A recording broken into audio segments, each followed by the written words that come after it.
Hi, Amanda. How are you? I'm hanging in there. How are you? Yeah, look, I'm actually in a good place at the moment. It's life always throws challenges and curveballs, but I'm seeming to be able to ride the waves right now. Yes. So, for the people that aren't aware, we do record our episodes in advance. So, right now is December 23rd, although this is going to be airing on December 26th here in the US and December 27th in Australia. So, by then, Christmas will have already happened, but we are creeping up on it. Are you We ready for are. Christmas? No. In a word, no. Same. Same. I've So, got family coming for lunch, and then in the afternoon, I've got some single women coming to join me. Um, and yeah, I'm totally unprepared. No Christmas decorations, no presents. I haven't even gone shopping yet. And here it is, the 24th of December at around 10 a.m. oh boy. Yeah, you had to wait for Mary's water to break to go and buy the Christmas presents for the baby Jesus, right? Absolutely. Oh, my husband does that too. So, and I know this isn't even close to being the topic for today, but it kind of is. The stores are a nightmare right now. Oh, Oh my gosh. tell me. I didn't even have it in me to go out and go get we ran out of bacon and orange juice this morning and I didn't have it in me to go and get it. We've had like a bad news here in the household with one of my cats.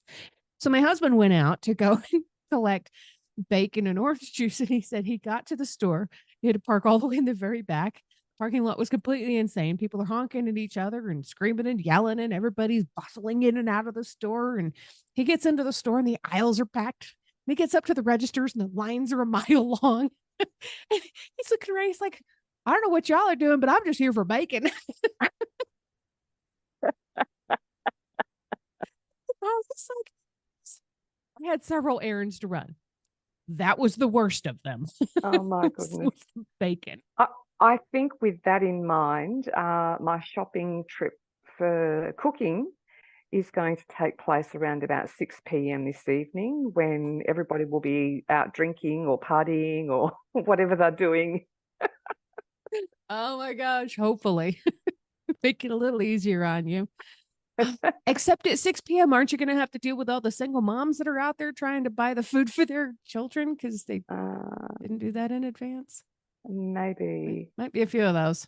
Hopefully we'll not. see. Hopefully the moms are prepared. Hopefully they are, unlike me, who's not. But anyway, let's. You did point out it was a nightmare out and about, and Yes. funnily enough, that's what our topic is today: nightmares and trauma. So over to you now. Tell us a little bit about what trauma, how it relates to nightmares. So, a nightmare is a trauma reaction, a trauma related nightmare is a little bit different from normal nightmares. There's a direct link to the traumatic event or the experience that somebody has gone through when they're having these nightmares. It's like when you have Mm. a normal nightmare, you might have a bad dream that your neighbors are, having a fight and somebody threw a rock at somebody else. That to me would sound like a little bit of a nightmare, right? But trauma related nightmares are often reoccurring. I've Mm. had those. They're very distressing. They're extremely vivid, and they usually involve reliving or symbolically representing aspects of a traumatic event that you've actually been through. So, Absolutely. Yeah.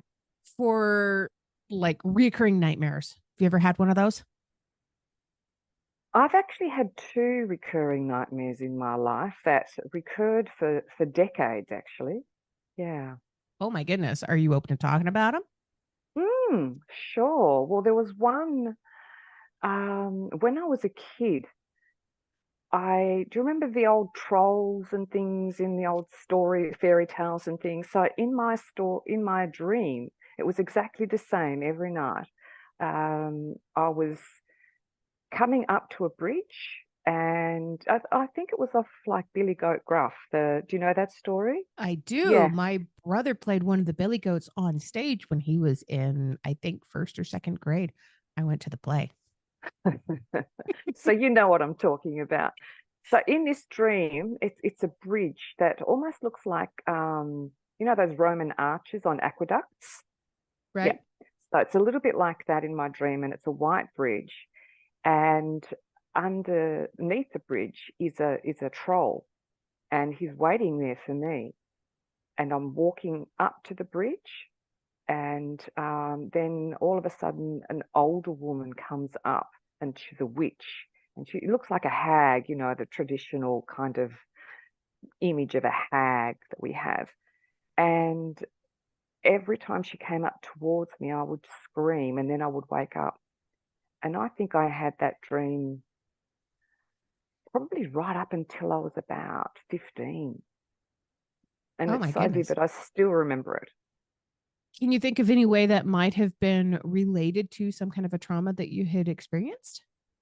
Yeah. So I had an experience with somebody who was very violent, and I think these characters in my dream somehow represented the fear that I felt for my physical safety. Wow, that pretty much nails it. So, trauma related nightmares, they usually contain these themes and images and emotions that are related to what you've been through, and they replicate distressing or frightening details. Mm. So, that old woman that was coming at you made you feel very unsafe because you'd had experiences of being unsafe.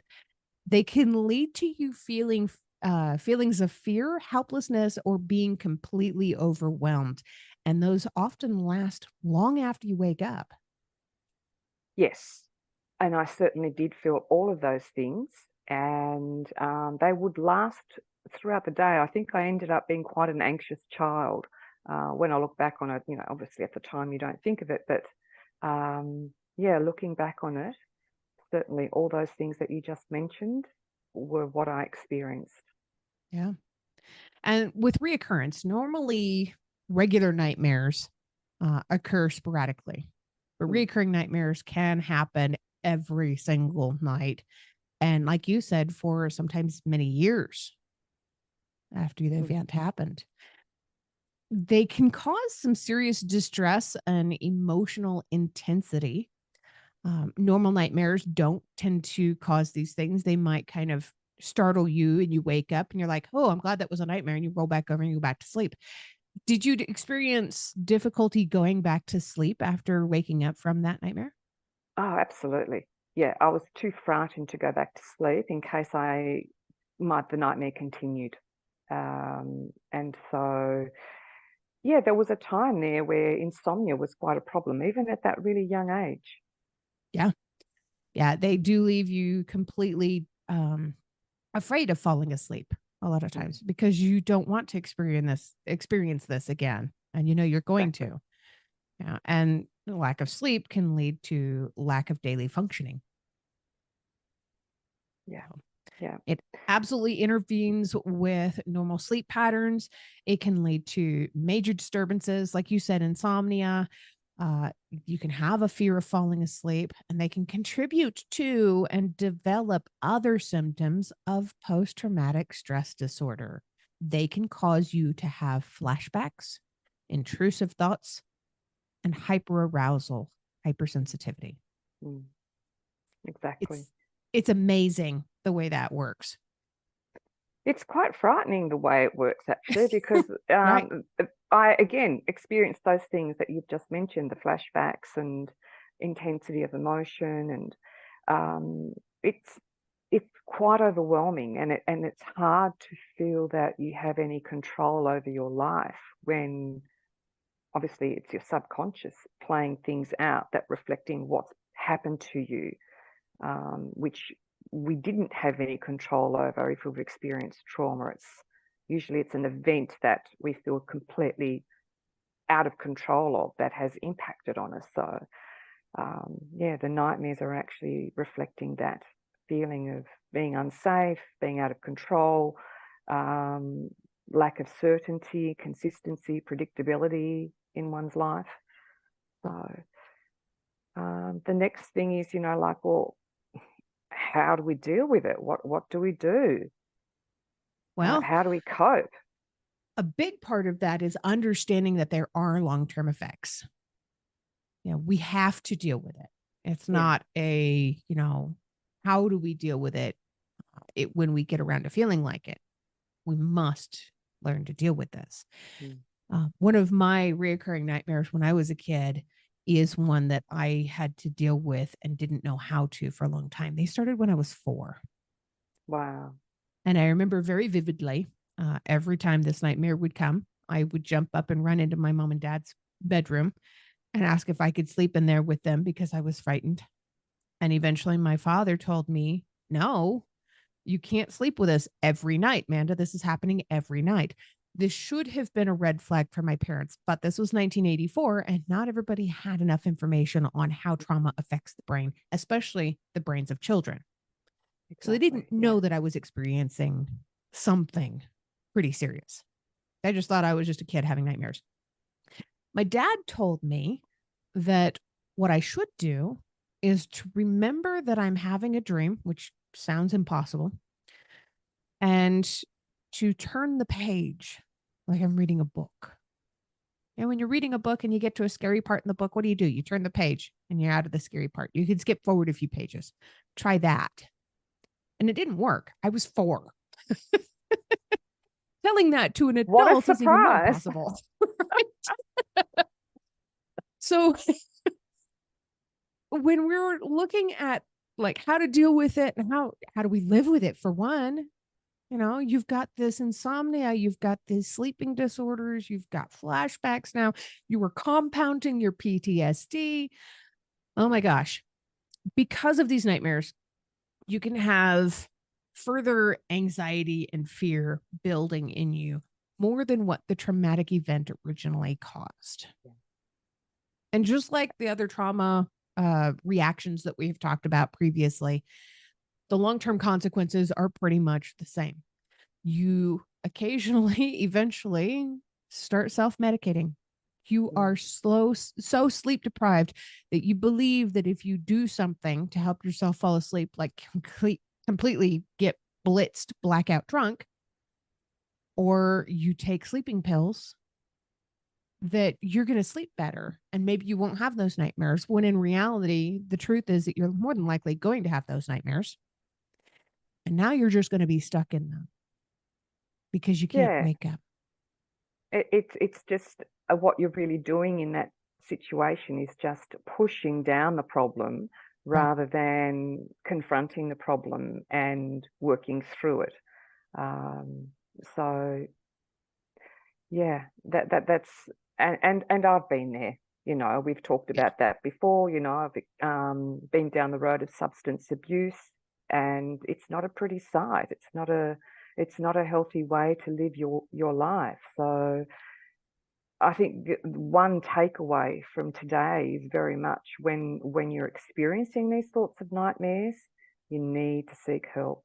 You need to be able to work through what it is that's causing it. Absolutely.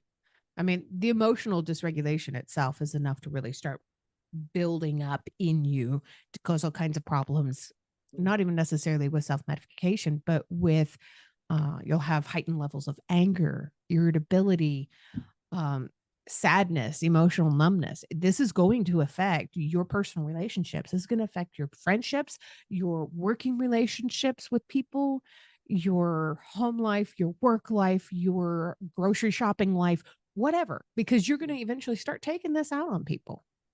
Yeah, You're in pain and you don't know how to deal with it. exactly.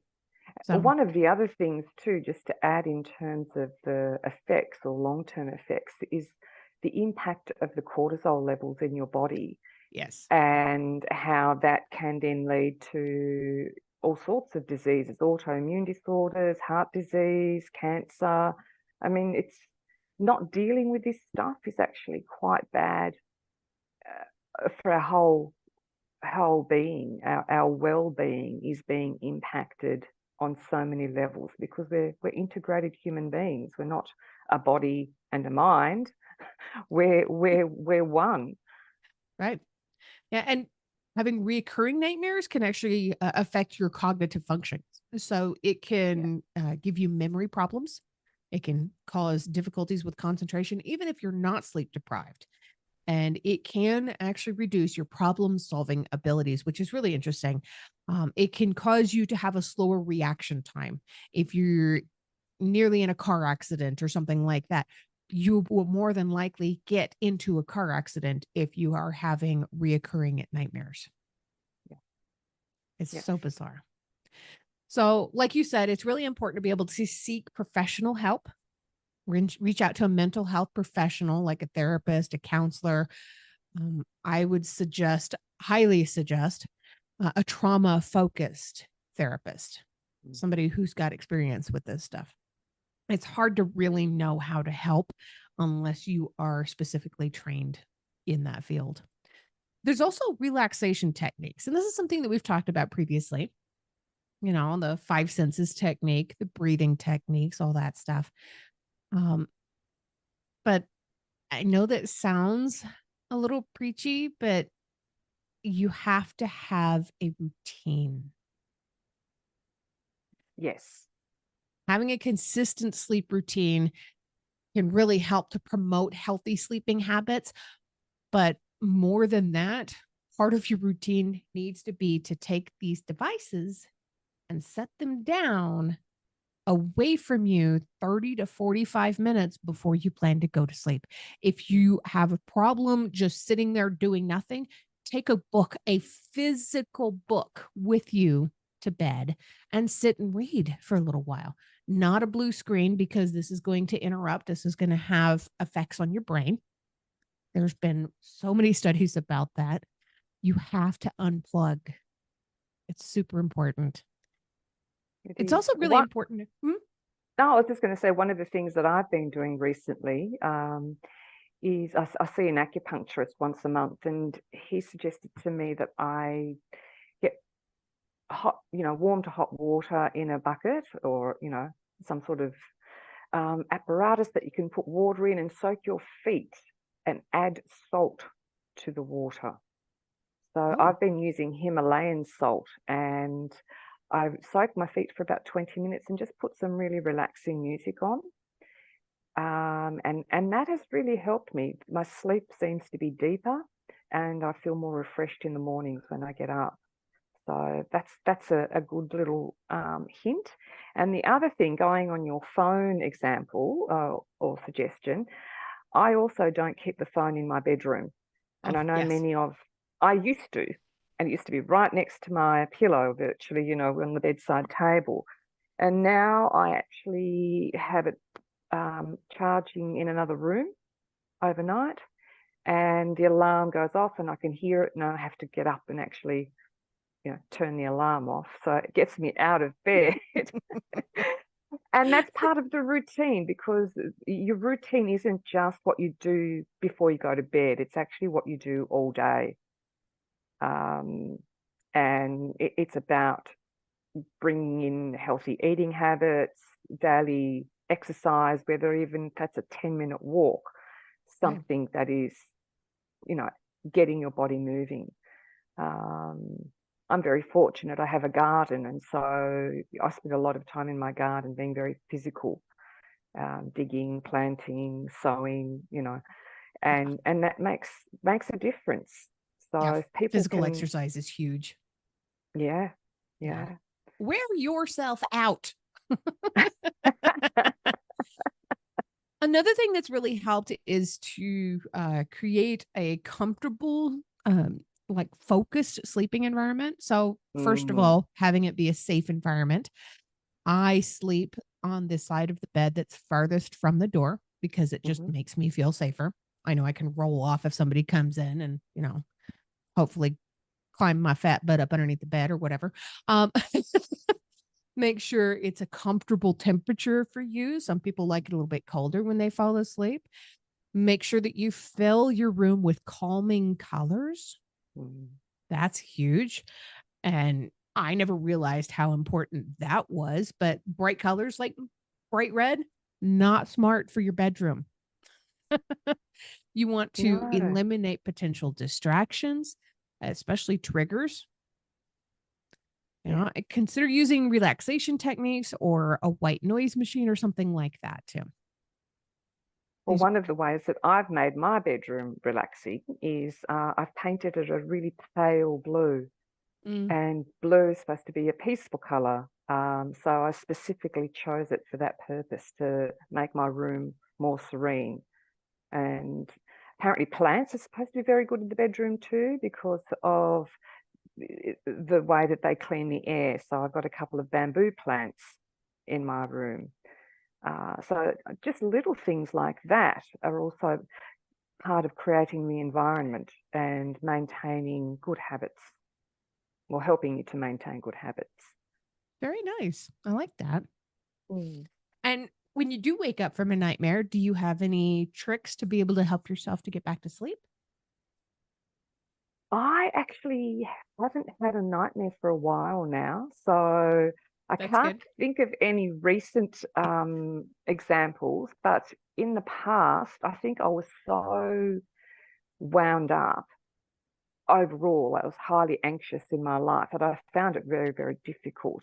And I then started using an app on the phone, using meditation music.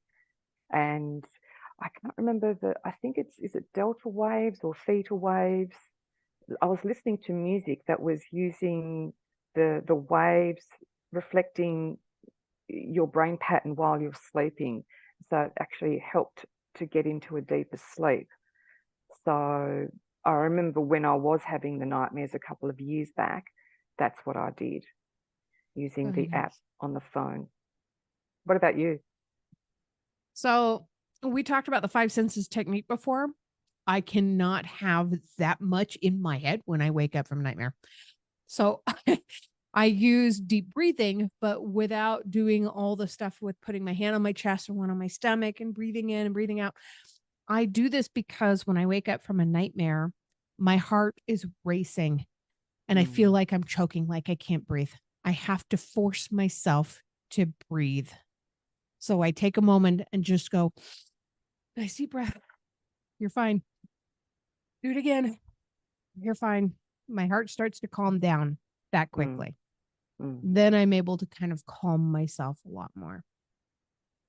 And of course, for people that are, they're trying all of these things and they're not able to find a way to calm themselves down after a nightmare or nothing is helping, there are nightmare reducing medications. I wasn't aware of that. Yeah. So healthcare professionals have a little bit of training on them, but you want to go to somebody that has experience with this, of course. They have medications that can reduce nightmares. There's medications like Prazosin, Prazosin. It was originally designed to treat high blood pressure, but they found that it was really effective in combating PTSD related nightmares in some people. Yeah. Yeah. So super helpful to be able to Hmm. know that there is medication out there. That's just one example. There's many out there, and definitely talk to a medical professional because they can help you to get through this. This is hard stuff. This It is is not fun to get through on your own. totally not. So I think, sort of winding up, essentially what we're saying here today is that nightmares are a product of trauma, and they're sort of recurring nightmares and so forth. But there is a way out, and the way out is actually addressing the issue and working with somebody to make changes in your life. Yeah. Absolutely. And it's so wonderful to be able to have you to talk to because every time I talk to you, I don't have nightmares. Oh, I'm so pleased to hear that. Yeah. It's been an interesting journey this year, hasn't it? We've come a long way, and I just want to wish you all the very best this festive season, and I'm excited about working with you next year. And I wish all our listeners the very best for the festive season and for 2024. So thank you, Amanda. Thank you, everybody who's been part of our journey this year. We're looking forward to being part of your life next year.